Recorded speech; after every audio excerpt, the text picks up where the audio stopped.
"Lady, the pier's not a tourist deck. Move! Off the cleats! Now!" She turned around. No flinch. No step back. No apology forming in her eyes. She simply looked at him, the way a person looks at a clock, noting the time, moving on. The harbor was flat and gray at 05:49 in the morning. The air was cold, in the way harbor air was cold in May, which was not seasonal cold, but wet, penetrating cold that came up off the water and settled into fabric. The morning truck rotation was 2 minutes and 40 seconds from the south gate. The morning watch had 6 men on it, and she had already counted them and mapped their positions against the equipment cage sightlines and the blind arc on the east camera before Sergeant Brennan crossed the pier yard toward her, with his jaw set and his mind made up. Sergeant Tyler Brennan was 26 years old and had been running this dock for 14 months, and he knew the look of someone who belonged here and the look of someone who did not. He had the gut of a man who trusted his gut absolutely and had never been given a reason to revisit that trust. Civilian woman. Charcoal cardigan, navy blouse, dark slacks. Low black flats that were going to soak through the moment the harbor cold got into them. Plain visitor lanyard with a badge and no rank, no insignia of any kind. Nothing that said she was anything other than what she looked like. A civilian readiness liaison who had walked past the wrong part of a restricted dock and needed to be turned around and sent back to wherever she had come from. He had read her deliberate walk along the dock edge, her eyes moving over the cleats and the camera housings and the gap between them, as trespass, as the behavior of someone who did not understand that restricted meant restricted. He planted both hands on her shoulders and shoved.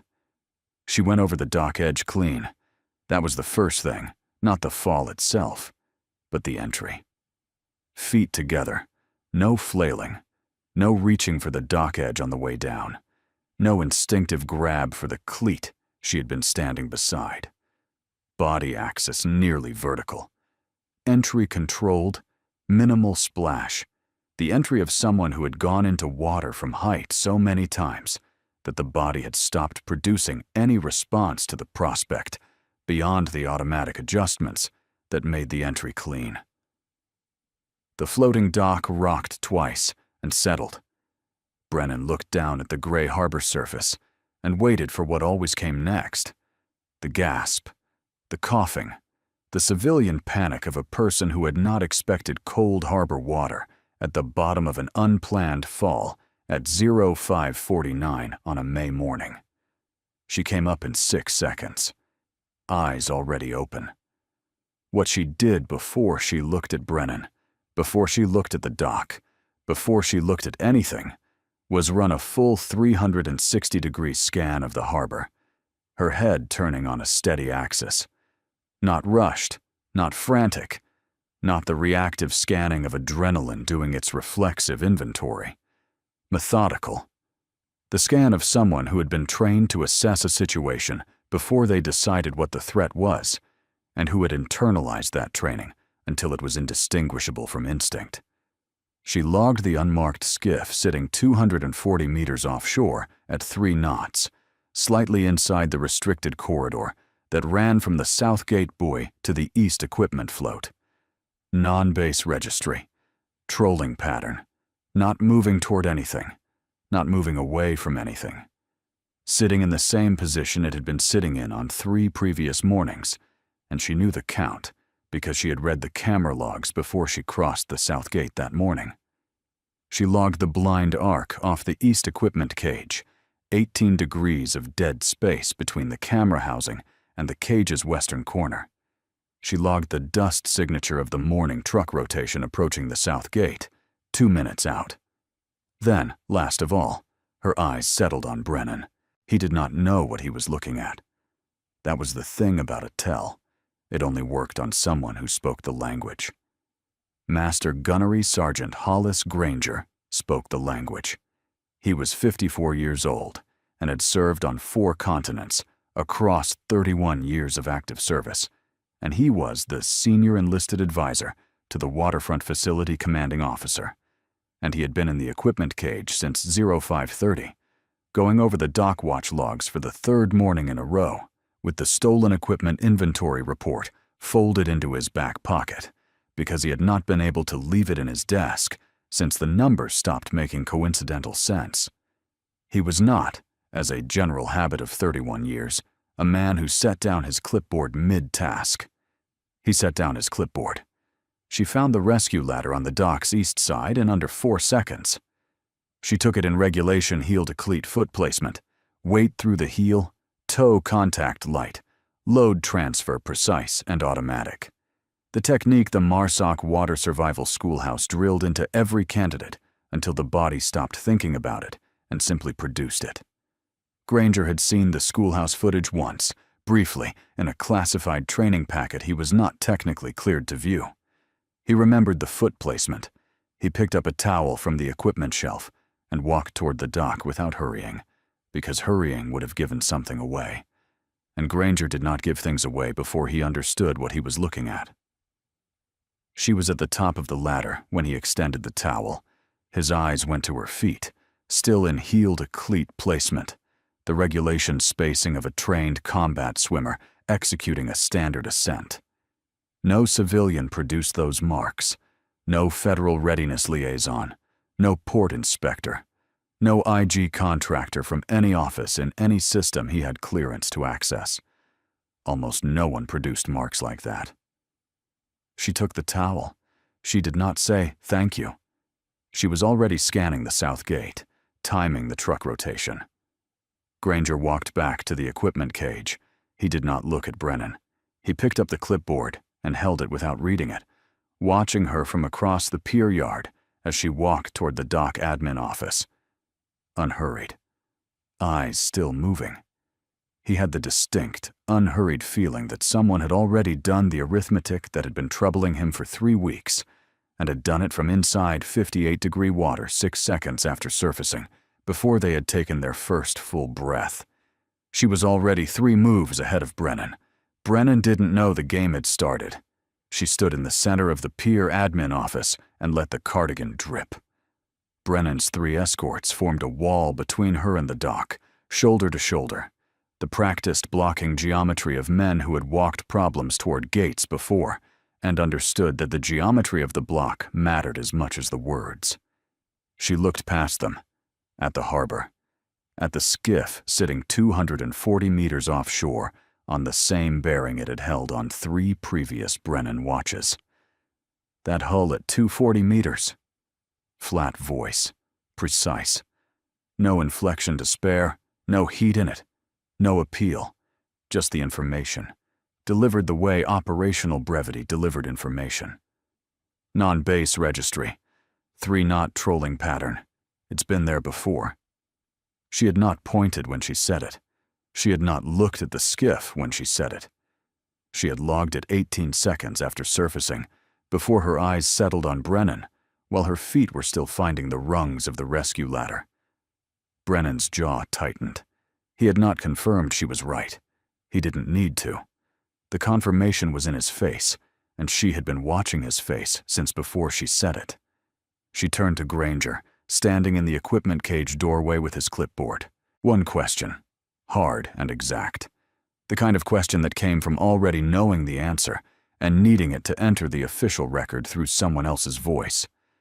Master Guns, how many times has that skiff sat on that bearing during a Brennan watch? The answer was 4. In 14 days. Granger had pulled the camera logs the 3rd time the skiff appeared and written the coordinates, bearing, timing, and sea state in his personal notebook, the one he kept in the inside pocket of his blouse, not the duty log, and had not filed a report because he did not yet know what he was looking at. He was beginning to know. The knowing had a particular weight to it that he recognized from twice before in his career, both times when a series of isolated incidents stopped looking isolated. He did not answer her out loud. He looked at the lance corporal 2 feet to his left, who had asked very quietly why the civilian woman was still on the pier. Granger did not answer that question either. He looked at the dock ladder, at the heel marks her flats had left on the rungs, precise and regular, the exact spacing of trained ascent technique. He had seen that spacing once before, in footage he was not cleared to view, briefly. He walked back into the equipment cage and took out his personal cell. He dialed a number he had not dialed in 14 months. He let it ring 4 times. The escort wall was still trying to move her toward the gate. She had not moved. She was looking at the harbor, timing the truck rotation intervals against the incident dates in her notebook, and the math was coming up exact on every single column. Brennan, in the sentry post, had already sent the photograph to the unit chat. The woman standing at the dock edge, wet, plain lanyard, looking at the harbor. The caption was tourist deck. The hashtag was the same. 23 Marines had seen it inside 4 minutes. He put his phone away and started building the narrative in his head. Unauthorized civilian, restricted waterfront area, physical removal conducted for her own safety, filed under force protection protocol. He had done this before. He was very good at it. He had never done it to someone for whom every detail of the exercise, the photograph, the caption, the hashtag, the unit chat, would become evidence. One of Granger's junior Marines asked why she was still on the pier. Granger set down his clipboard and walked to the equipment cage and took out his personal cell. Not the duty phone. The number he dialed had been in the back of his memory for 14 months, filed beside the camera log entry he had made in his personal notebook after the 3rd time the skiff appeared and did not appear in any official record. He dialed it and waited. The answer he was going to get, he understood before he heard it, was going to change what he did for the rest of the morning. Brennan filed the fabricated trespass log at the adjutant's desk with a cooperative voice and a professional manner, and the easy confidence of a man who expected his paperwork to be the last word on the matter. 3 times tamped entries, 2 of them false by 8 minutes each, drafted with the care of someone who had done this kind of thing before and knew which details needed precision and which could be approximate. He thanked the adjutant by first name on the way out. He smiled with his whole face. The duty officer revoked Adams's visitor badge, pending CO review, and escorted her from the pier area to the admin holding corridor.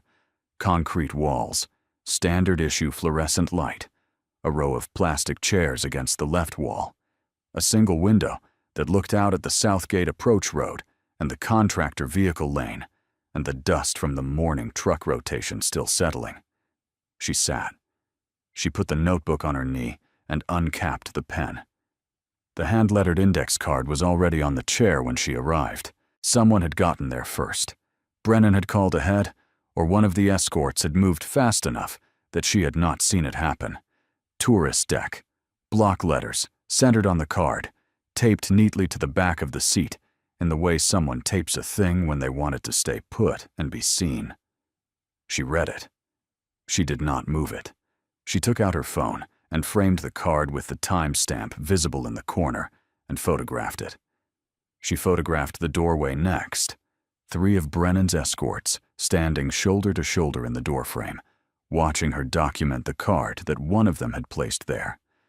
She wrote the card's position, dimensions, print style, and tape placement in the notebook at 068.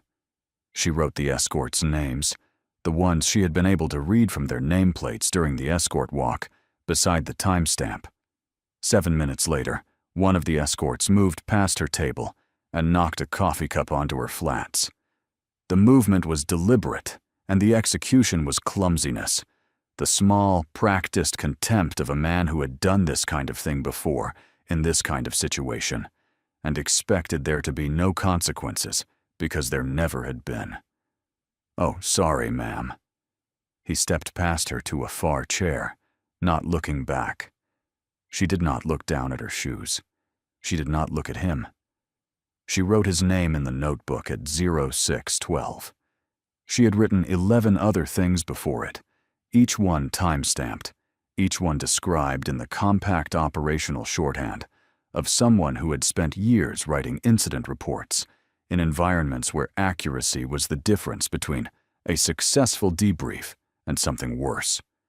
The pen did not stop. The expression did not change. Not in response to the card, not in response to the coffee, not in response to the 3 men standing in the doorway who were watching for a response and not getting one, and growing visibly less comfortable with the silence as the minutes passed. At 06:19, Brennan appeared at the duty officer's desk and read the safety complaint into the record in a level, cooperative voice. Unauthorized civilian refused to vacate restricted waterfront area. Required physical removal for her own safety. Filed under force protection protocol. The voice of a man performing competence for a record he was certain would be unchallenged. Adams sat in the holding corridor and looked through the window behind him at the Southgate Approach Road. She counted the truck rotation intervals. Contractor vehicle logging out early. Consistent timing. Consistent with the incident dates. Consistent across 14 months and 9 pallets and $3,200,000 in high-value waterfront intercept equipment. Every single incident date. Every single one. Granger stood in the doorway between the corridor and the pier yard and watched and said nothing. He was doing his own arithmetic, and the sum kept coming out the same. Adams closed the notebook at 06:22. Looked up. Her expression had not changed across the morning, not on the ladder, not when Granger extended the towel, not when the tourist deck card appeared on the chair, not when the coffee landed on her flats. It was the expression of someone engaged in a task that was proceeding as expected. Brennan, across the pier yard, would have described it as arrogance. Granger, in the doorway, was beginning to describe it more accurately. If watching her absorb every one of those small, contemptible acts in total silence, the card, the coffee, the photograph on the unit chat, made your jaw tighten. Stay. You were going to want to be in the room when the door closes on him. On the crossing between the pier admin office and the holding corridor, there was a 10-meter section of grated floating dock, open steel grating above harbor water, the morning chop visible through the grid in pieces, the light catching it and breaking it into fragments. Adams walked it in heel-to-cleat placement. Unhurried. Weight precisely distributed, body axis centered, foot placement automatic in the way that deeply practiced movement was automatic, produced below the level of attention, available in any condition, in cold water on a rescue ladder, in harbor chop on a floating grate, in the dark in the Gulf of Aden, with fire from the eastern headland. She did not look down at the grating. Her eyes were on the camera, housing at the far end of the corridor, and the 18-degree blind arc off its left edge. She had mapped that arc from the water, during the surface scan, 8 degrees before she logged the skiff, and 12 seconds before her eyes settled on Brennan. She was now walking through it. Granger was crossing from the opposite direction, moving toward the pier admin office with his clipboard. He saw her foot placement on the grating from 12 meters out. He stopped walking for 1 full second. Not half a second. 1 full, deliberate second in which he held position and looked and confirmed what he was seeing. Then he resumed. They passed each other in the middle of the grating without speaking. He did not look at her face. He was looking at her feet. He thought about the classified footage the rest of the way across the pier, the water recovery training exercise, the foot placement that was produced by one schoolhouse on one pipeline in one community that he had indirect contact with exactly once in 31 years. The answer had been arriving since the latter. He had been delaying confirming it, because the implications of the confirmation were significant, and he was a man who did not move on significant implications until they were certain. They were certain. The duty officer asked for her full name, parent organization, and supervisor contact number. She looked at him for a moment, the deliberate, unhurried look that Brennan had read as arrogance, and Granger was now reading with considerably more precision. Adams, 0552. Nothing else. The duty officer repeated the request, adding a formal note about cooperation requirements. She did not add to her answer. She held his eyes and waited. 0552 was not a badge number, or a supervisor extension, or a facility code, or a reference number in any system the duty officer had access to. It was the exact moment, logged on the rescue ladder during her ascent at 0556, when Brennan's shoulder mic had shifted frequency, off the basenet, onto a different channel, and she had read the frequency with the precision of someone who had spent years in communication environments, where identifying the wrong net was the difference between extraction and compromise. She needed the duty officer to log the time in the official record, in his own handwriting, attributed to her statement, so that the frequency shift appeared in the official documentation in a way that connected it to Brennan by the timeline. The duty officer, puzzled and slightly irritated, wrote it down. He did not know what he had just done. The record would hold regardless. A base comms petty officer appeared at the holding corridor door with a sealed envelope, hand-delivered, Adams's name on the front in a handwriting she recognized. The courier identification code in the upper left corner, indicating origin from the IG's office. She took it without surprise, without looking up from the notebook she had reopened. She checked the first line through a partial opening of the envelope flap and refolded it along the original crease, without reading further. Her expression was identical to the one she wore coming up the ladder. Precise. Still. Already 3 moves ahead of the current moment. The escort nearest the door watched her receive the envelope and return to her notebook and tried to read something in her face and found nothing. He went back to the doorframe. He looked at the other 2 escorts. None of them said anything. In the equipment cage, Granger had spread the dock watch logs across the workbench in a single horizontal line and laid the stolen equipment inventory report beside them so the dates ran parallel. 14 incidents, 9 pallets, 14 months. Every incident assigned to a morning when Brennan held the sentry rotation. Every single one, without exception, going back to the first loss 14 months ago, which had been logged as administrative discrepancy, and which Granger had not flagged, because one missing pallet in a busy waterfront operation was an administrative discrepancy and nothing more. The 14th had been different. The 14th made the first retroactively look like the beginning of something planned. The precision was not the randomness of an opportunist. The precision was the signature of something organized from the outside in, something with an inside contact who had exact rotation knowledge and exact equipment inventory access and exact timing awareness. A rotation was the only constant across all 14 incidents. Brennan's rotation was the constant. Granger dialed the retired master gunnery sergeant. The man had worked the first operational cycle of the MARSOC program when the program was new enough that the word was not widely known. And he had since spent 15 years being careful with words in the way men were careful with words who understood that words had operational consequences. Granger trusted him in the specific way one trusted a person who had never needed to explain why precision mattered. "I've got a situation," Granger said. He kept his voice flat, because that was what you did when the situation was what he thought it was. "Woman in civilian clothes walked my pier this morning, went in the water off the dock, came up like she'd done it 100 times in training. Name she gave is Adams." Long pause. The kind of pause doing real work behind it. "What call sign?" Granger told him. The voice on the other end said, "If she's who you think she is, Hoss, walk away." Click. He sat with the dead phone in his hand for a moment, and then set it down on the workbench beside the watch logs.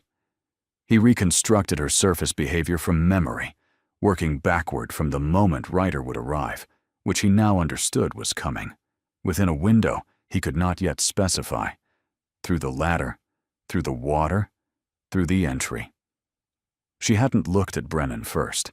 She had scanned the harbor, 360, unhurried. The skiff at 240 logged by bearing and knot count. The camera blind arc identified by gap measurement. The truck rotation clocked by dust signature and interval timing, and only then settled her eyes on the person who had put her in the water. That was not adrenaline. That was not civilian panic. That was trained threat assessment conducted cold, executed from inside cold harbor water before the first full breath, before she had any reason to believe she was safe. He had seen behavior like that once before in his career. Briefly, in classified footage he was not cleared to view. In a training context that he had not been able to fully contextualize at the time. He was contextualizing it now. He walked across the pier yard to the holding corridor and sat across from her without introducing himself. He looked at the table between them for a moment, the way he looked at things when he was deciding how to say something accurately. Then he asked the question. "Master Gun's asking, ma'am, have we crossed paths before?" "Wave break." He did not ask a follow-up. He understood that he was not going to find wave break in any file he had clearance to open. He had been told once, by a man who was careful about words, that that particular file did not exist. And a man who had been careful about words his entire career had just told him to walk away. Which meant the woman in the holding corridor in the wet cardigan was not a civilian IG readiness liaison. She was the operation. And the tourist deck card, and the coffee on her flats, and the fabricated trespass log and all of it, every one of those small, contemptible acts, had been received and recorded and time-stamped and catalogued and was building toward something that Brennan, at his sentry post with his phone in his hand and his paper trail almost complete, was entirely unaware was already decided. He walked back across the pier yard and looked at Brennan. Confident. Thorough. Building. Granger looked at him for 3 seconds. Then he walked back into the equipment cage and picked up his clipboard and did not warn him. Subscribe to Honor Tales. What the watcher just heard on that phone is the exact reason she walked onto this base in the first place. The door to the holding corridor was cracked, and through the crack came the sound of the harbor, a gull working the equipment float, a bilge pump cycling on the 60-second interval, the far sound of the truck rotation making its south gate pass with the interval consistency she had already logged against the incident dates. Adams was alone in the corridor, the 3 escorts having moved to the outer door when the duty officer changed the watch. She took a folded photograph from the inside pocket of her cardigan and set it on the table in front of her without immediately looking at it. She looked at the window first, the Southgate approach road, the pale morning light coming in at the flat, low angle of early May, the crane visible at the far edge of the dock complex. Then she looked at the photograph. 2 faces. Gunnery Sergeant Esau Rivers, 41 years old in the photograph, grinning with his whole face in full gear on the morning of Operation Tide Break. The grin of a man who had found the exact location in the world where his particular skills were exactly what was needed and had no plans to leave it.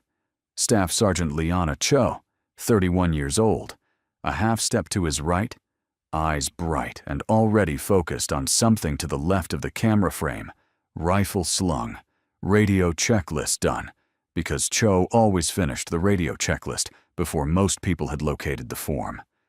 Gulf of Aden. 2023. Neither one of them was going to see the morning after that photograph was taken. This was the one part of the story told in her voice.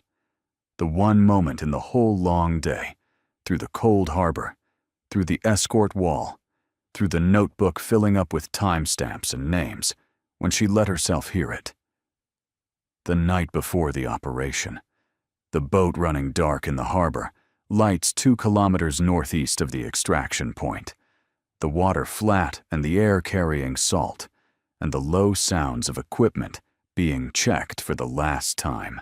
Rivers had been talking to the outboard in the quiet, reasonable way he talked to any piece of equipment that was going to matter, not to the motor exactly, but to the general idea of the motor, as though the outboard had a position on cold morning performance, and he was prepared to hear it out, and then explain why it was going to perform anyway. His hands were moving over the cowling and the fuel connections with the patience of a man who understood that engines had opinions about cold and respected those opinions and intended to overrule them through thoroughness. Cho was running the radio checklist for the third time, not because anything had been wrong the first or second time, because Cho's version of calm was doing the necessary thing until there was nothing left to check, and then going through it one more time from the beginning just to be certain. Adams had asked if they were ready. Rivers had looked up from the outboard and grinned. "Fast enough to bring everyone home, ma'am." She got 3 of 5. The hijacked maritime vessel in the contested corridor, held for 18 hours. 3 Allied SEAL operators in the water when the rescue boat arrived, 1 unconscious and taking water, 2 unable to climb without assistance, all 3 alive because the boat reached the extraction point inside the 12-minute window, and because the 2 people operating that boat were exactly as good as the mission needed them to be. The final sprint to friendly water under fire from the eastern headland. Distributed fire. Multiple elevation angles, the kind that did not let up and required constant heading calculations and constant speed calculations and constant assessment of what was survivable at what cost. The moment when the numbers became what they were. When she made the call that the mission required and brought the boat home, and 3 operators were alive in the hull, and the 2 seats behind her were empty. And she has never called it a trade, because it was not a trade. A trade implies an exchange at equivalent value. This was not that. This was a mission with parameters she did not set, executed in conditions she could not control, with an outcome that was what it was, and nothing more, and nothing less. And she has done the math of it every day since. The closed ceremony in the windowless room, a rear admiral, 3 witnesses, no crowd, no cameras, no family in attendance because the operation was classified, and the citation was classified, and the call sign was in the same envelope as the citation.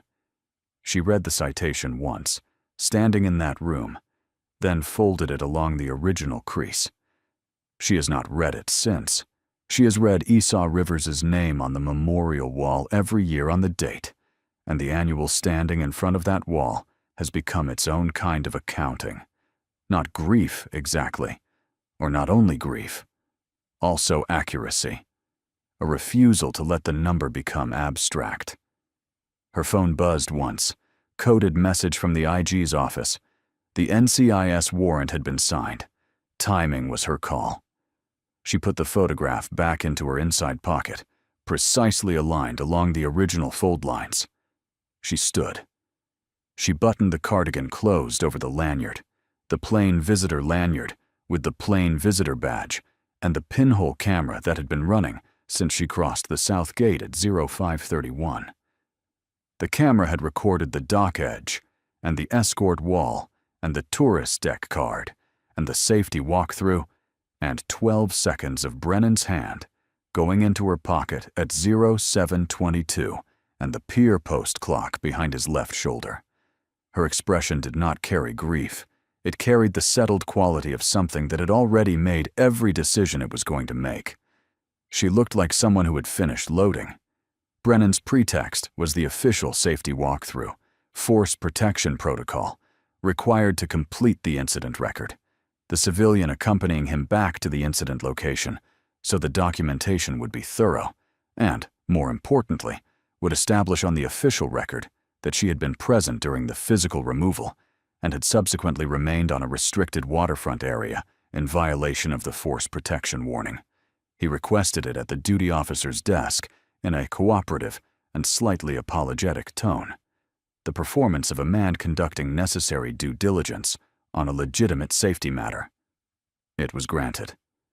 He walked Adams back along the pier toward the south floating dock, narrating the incident location for the duty officer's form in a clear and professional voice, eyes on the clipboard, entirely focused on the documentation. She walked beside him at the pace he set and looked at the harbor. His hand went to her cardigan pocket during a pointing gesture at the dock edge bollard, natural extension of the arm toward the incident location, the kind of gesture that was unremarkable in a safety walkthrough, that no one would have reason to focus on or remember. The contraband phone went in. Clean. Under 2 seconds. He did not look at her face when he did it.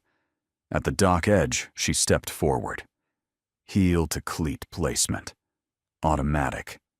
Body deep. The movement produced the same way it was produced on the rescue ladder and on the graded crossing and in the boat on the Gulf of Aden, in the dark, with fire from the eastern headland, because the body does not stop knowing what it knows. It does not stop knowing it in cold harbor water after a fall from a floating dock. It does not stop knowing it on a graded crossing in front of a master gunnery sergeant who has pulled the camera logs 3 times. It doesn't stop knowing it at the dock edge of a pier in front of a sergeant who has just deposited a contraband phone in her pocket and is about to call the base MP. The body knows what it knows. She stood on the floating section with her arms at her sides and looked at the harbor, and the lanyard camera was facing Brennan. It had been facing him for 37 seconds. It had recorded the pointing gesture, the natural, unremarkable pointing gesture. It had recorded his hand going into her pocket, the clean, 2-second transfer. It had recorded the pier post clock behind his left shoulder, showing 0722, timestamp synced to the duty officer's form. When the NCIS agent reviewed the footage in 43 minutes, the chain would be complete. Motive established by the watch log correlation. Method documented by the pointing gesture and the transfer. Evidence in the phone, and the frequency shift, and the skiff bearing. Custody maintained from the moment she crossed the south gate. The whole of it, documented by the lanyard of the civilian he believed he was managing. He stepped back. He keyed his radio. Base MP, Pier Section 2. Civilian carrying unauthorized comms equipment in a restricted waterfront area. Requesting a check. The base MP arrived in under 4 minutes. Brennan began his statement. Level and cooperative. The statement of a man whose paperwork was immaculate, and whose position was defensible, and who had done this kind of thing before. Adams stood at the dock edge and did not look at him. She looked at the harbor, where the skiff was still sitting at 240 meters on the same bearing, doing nothing, waiting for a signal that was not going to come. She let him finish every single word of the statement. Then she turned and looked at him. For the first time in the entire morning, through the shove and the cold harbor water and the escort wall and the tourist deck card and the coffee on her flats and the fabricated trespass log and the badge revocation and 1 hour and 43 minutes of manufactured contempt from a man who believed she was a civilian he could dispose of through bureaucratic force and walk away from clean. She smiled. Small. Private.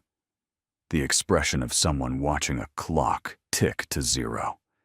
The expression of someone for whom this had proceeded exactly as designed, down to the minute, down to the pocket, down to the timestamp on the pier post clock, visible in the background of 37 seconds of lanyard footage. The smile of someone who had loaded the rifle, checked the 0, and was watching the target step into position. Brennan saw the smile. He did not know what it meant. He would know in 9 minutes when 2 vehicles came through the south gate, and a colonel in dress uniform stopped in front of the woman in the wet cardigan and rendered a full formal salute. 2 vehicles rolled through the south gate without stopping. The authorization code was in the gate system before the vehicles arrived, entered at 0711, 3 minutes after the NCIS warrant was confirmed, from a terminal in the IG's field office 8 kilometers northeast of the base. The gate guard saw the code and stepped aside. The first vehicle carried Colonel Daniel Ryder in dress uniform, service dress, ribbons, cover. The complete formal presentation of a commanding officer who had been briefed the previous evening, who had not slept more than 3 hours, and who had made a decision about how he wanted to arrive. His sergeant major was a half-step behind. The second vehicle carried 4 NCIS special agents in body armor, with no visible insignia, except the badge holders clipped to their front plates. They came onto the pier in the middle of Brennan's statement to the base MP, and they did not slow down. The assembled morning watch turned. 6 men at various points along the dock, in various stages of the watch rotation, turned and looked at the dress uniform coming through the south gate entry and the body armor behind it, and understood, collectively and without any discussion, that something was happening on this pier this morning that was different in kind from anything that had happened here in 14 months. Ryder walked with the measured stride of a man who had decided not to hurry, because hurrying would have implied something was still uncertain, and nothing was uncertain. He stopped in front of Adams. Major Adams, HQMC Inspector General Special Investigations. His voice was level and carrying. Every member of the morning watch heard it. The base MP heard it. Brennan heard it, 2 meters to his left, in the middle of a sentence he did not finish. "We're ready on your word, ma'am." He rendered a full, formal salute. Dress uniform, on the pier. In front of the assembled morning watch, in front of the base MP, in front of Brennan and his 3 escorts, in front of the East equipment cage, where Granger was standing in the doorway with his clipboard. Brennan's face ran the corridor with no exits. "Confusion first, Major," he said. "Major, there was no rank on the lanyard, no insignia on the cardigan or the blouse or anywhere. Who was this woman, and what major was he talking about?" Disbelief. The salute was real. Dress uniform formal, rendered with the automatic precision of a CO who had done it 10,000 times and was doing it here, on this dock, to the woman in the wet cardigan, which meant the wet cardigan was not what it looked like. Recognition, and recognition hit in sequence, fast, because the morning supplied every piece of it already assembled. The entry off the dock, clean and vertical, feet together, no flail. The ladder, heel to cleat without looking, automatic. The harbor scan, 360 before she looked at him. The question about the skiff with the hard bearing and the knot count, and the word before that implied prior operational awareness. The notebook, filling up with timestamps and names in shorthand he did not recognize as operational shorthand, but which was. The sealed envelope received without surprise. The smile, 12 minutes ago, small and private and precise. The smile of someone watching a designed thing arrive. Horror, the phone in her pocket. The phone he had put there. The lanyard he had been standing in front of for 37 seconds during the pointing gesture. The pinhole camera, the timestamp, the chain. The NCIS agents placed Brennan in flex cuffs. The motion was practiced and efficient. 2 agents, 1 on each side, executed in under 4 seconds. His 3 escorts were separated immediately by the remaining 2 agents and walked to individual vehicles without ceremony. The base MP stepped back without being asked. He understood his role in this had concluded. Adams returned the salute. Brief, precise. 1 order, delivered to Ryder without preamble. "Pull the watch logs, all 14 months. Then she stepped forward from the dock edge in heel to cleat placement. The same movement, the same spacing, the same automatic weight distribution she had produced on the rescue ladder at 0556 on the graded crossing, at the dock edge during the walkthrough 12 minutes ago, now in full morning light, in front of the CO and the sergeant major and the 4 NCIS agents, and every member of the morning watch who had been in the unit chat when the tourist deck photograph went out, who had liked the post or left it with a thumbs up or simply seen it without responding. The movement was unmistakable now. It had been unmistakable from the beginning. The beginning was when she had been on the rescue ladder at 0556, and Granger had seen it and set down his clipboard, and the rest of the morning had been the rest of the morning. Adams's eyes tracked Brennan across the pier until the gate closed behind the escort vehicle. Then she looked back at the duty officer's table. She picked up her pen. The network collapsed. The NCIS command post went up in the pier admin office within 40 minutes of the arrest. 6 agents, 4 tables, files seized from the pier admin office and the Southgate transport bay in simultaneous operations that had been staged since 0715, the 2 teams holding position until Adams gave the word. 4 Marines in flex cuffs seated against the far wall of the holding corridor, separated, not speaking, each in a chair with an agent 2 meters behind them. 2 supply battalion adjutants named on the indictment sheet, their desks being searched by a separate 6-person team 4.2 kilometers away in the supply battalion headquarters at the exact moment that Brennan was being photographed and fingerprinted in the pier admin corridor. 11 indictments across 2 commands. Signed, active, running from 0743. 9 pallets of high-value waterfront intercept equipment came back to the dock over the course of the morning, recovered from 3 off-base storage locations identified in the seized transport logs, moved in 2 government vehicles with NCIS escort, re-inventoried on the south floating dock by 2 quartermasters and an NCIS evidence specialist who worked from the same inventory format Adams had developed for the IG brief. $3,200,000 in recovered assets, logged on the same floating dock where Adams had gone in the water at 0549 that morning. 7 hours and 11 minutes. The dock sentry rotation was suspended by order of the CO effective immediately, and the Southgate contractor vehicle lane was closed pending review. Halford Marston cleared the South Gate 18 minutes before the warrant team arrived. The name in the logbook was a variant of his company name, 1 letter transposed in the middle, the kind of clerical variation that a Southgate guard on a routine morning processed without friction because the authorization code was valid and the vehicle type matched the expected rotation. Rented panel van. Routine logistics contractor. The parking bay it had occupied was still warm when the warrant team arrived. Still warm, nothing in it.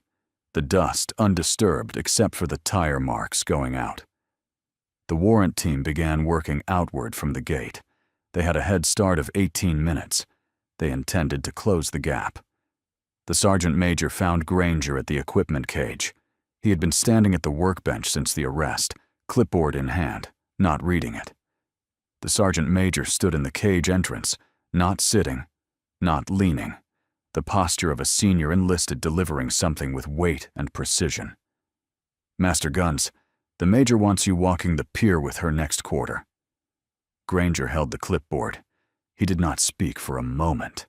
He looked at the south floating dock through the cage window, the quartermasters working through the recovered inventory, the evidence specialist's clipboard, moving through column after column, the dock where the heel marks were still on the rescue ladder, rungs from this morning. He nodded once. That was the whole of it.